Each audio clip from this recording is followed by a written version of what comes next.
أهلا يا أختي أريام. أهلا يا عبد العزيز أخوي، كيف حالك؟ طيبة. هل لي أن أسألك سؤالا؟ تفضل. هل أنت جائعة؟ نعم. طيب، سوف أتصل على المطعم لنطلب الطعام. لا، اطلب مني هالي فود. ما هو هالو فود؟ ما هو هالو فود يا أختي؟ إنه يجيب لك هالي فود من بيتك. يعني ما أتعب وأروح للمطعم؟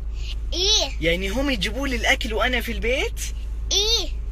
يا الله. يعني لازم أجيب لهم الأكل. الدفع عند الوصول. اصبري، ما كملت كلامي. تقولي يا أختي؟ لا تعب رزقك هالي فود. هو هالو فود يا أختي، إيش أسوي بعده؟ حط المدينة أيوة. والمنطقة. طيب يا أختي، بطلب من كنتاكي، وأنتي وش تبين؟ هرديس. طيب، بسم الله الرحمن الرحيم. حبيلك. طيب أنتي يا أختي إيش تنصح الناس في السناب؟ حملوا هالي فود. هالو فود. شكرا.